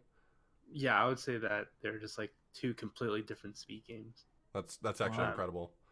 It's funny because I mean, my only experience with something like that is Super Mario All-Stars, and you can carry over a lot of knowledge. Like 95% of your knowledge you can carry over into All-Stars. So yeah, so for between Kirby's Adventure and Nightmare in Dreamland, I don't think there are any top runners in common.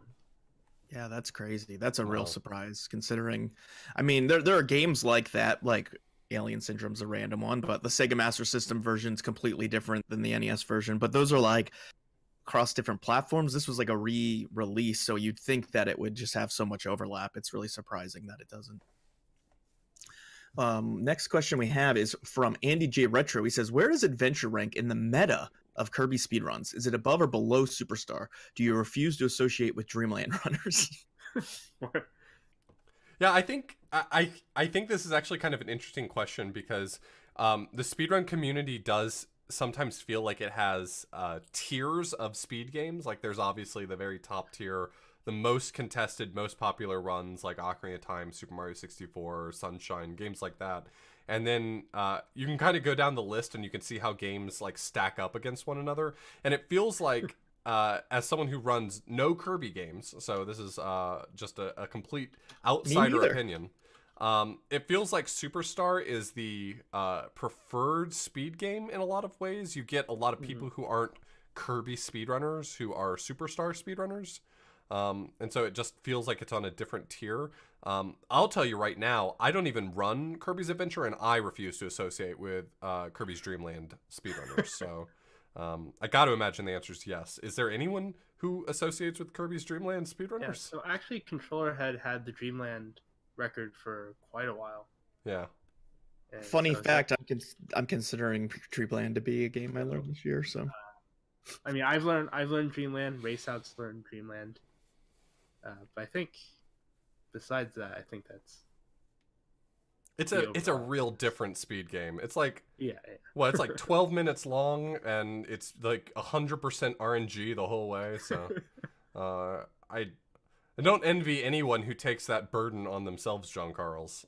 yeah, I might do it though because I'm broken. Because you hate inside. yourself. Got it. So on Discord, Kartacha asks a question for Swordsman Kirby. Asks, he has 36 speed games under his belt according to speedrun.com. How How much time has he been running for, and how does he manage to motivate himself? I think this is a good question that me and John get asked a lot, and I'm just glad someone else is asking someone else for a change. So you take this one, Swordsman Kirby.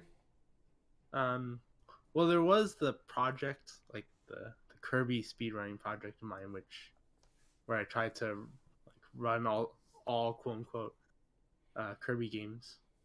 So that number has gone up to around 19 or 20. But every once in a while, I find random games I think are interesting, or like games I see speedruns for that I think like can be improved. So I just jump into those randomly, like might just be for like a week, and then that'll be it. Yeah, if I can brag on your behalf, you also have a tendency to get really high up on the leaderboards you do participate in. Like you're, world record holder right now in Chippendale 2. You have world record in Goof Troop Co-op with BB Forky, and that's not even just because of new tech. Like legitimate world record holder for that game. You routed out Chalvo 55, which is a Game Boy game that's sort of been sitting as an untouched gem for such a long time, and then like on top of all these other sort of fun games that you're tinkering with and manage to perform really well, you also, come along to Kirby's Adventure, a game that has been passed around for years, and now you just happen to be the world record holder for all of its categories too. So I don't know, it's pretty impressive being able to juggle so many games at such a high level, I think is what I'm getting at. Yeah, in the case of Kirby's Adventure, I would say that the GDQ acceptance really gave me a huge boost in motivation for that game. It was a game that I put down for several months, but then once I got into this past SGDQ, I played that game like essentially nonstop for about 2 months. Sure. Also have to say, shocked, because when I first met off, I think you were blind racing Sky and Superstar, Kirby Superstar. No Kirby games on your speedrun.com profile. I wanted to call you out on that. No, I tried to keep it clean.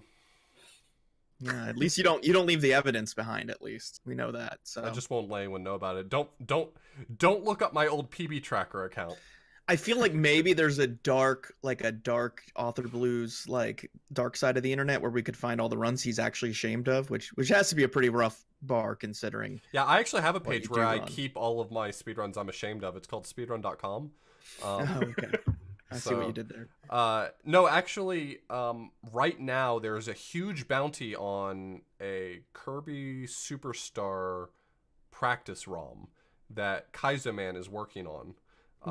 And when that comes out, I really do want to learn Superstar. It's the one Kirby game that I really did get into a little bit when I was younger, that I have a lot of fondness for, and it's a pretty contested speedrun as well. Like it has a lot of cool tech to it and stuff like that. So it's definitely something that I've considered picking up, and I think once a practice ROM comes out, I'm interested. But Kirby's Adventure is probably my second most likely Kirby game I would really pick up if I were going to pick up a Kirby game, because this one's very pure.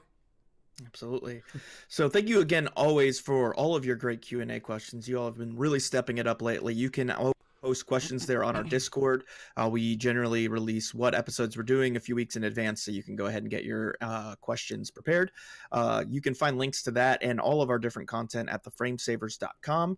Also, just a huge shout out to the people who supported us, gotten us to $300 a month to do Soten.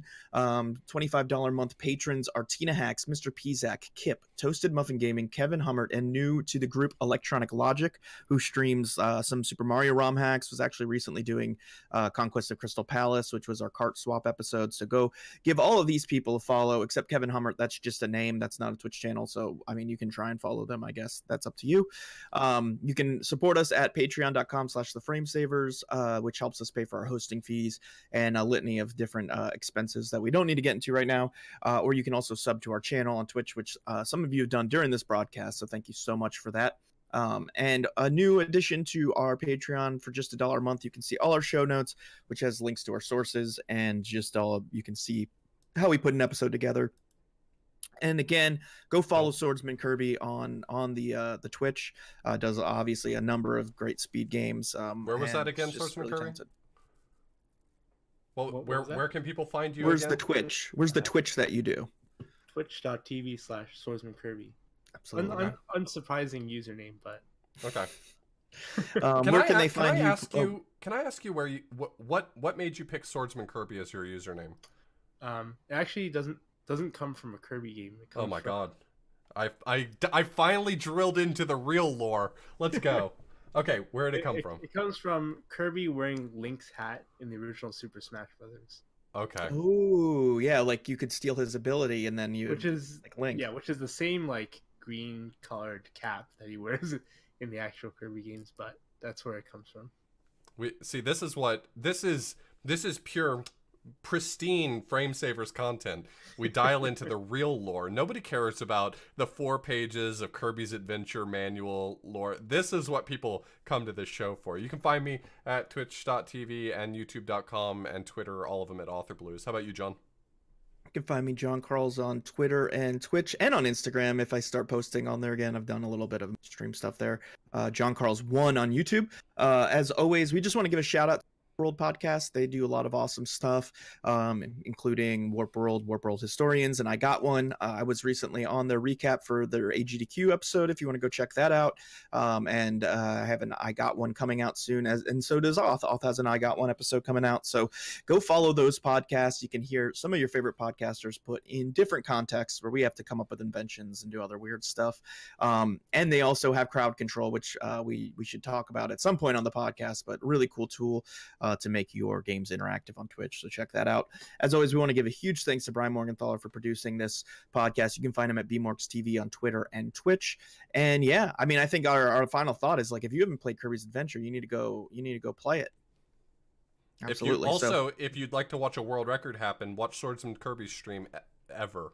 Yeah, absolutely. So thank you so much again for Swordsman Kirby coming on, and we look forward to seeing you in 2 weeks with our next episode number 9. Peace out. Bye.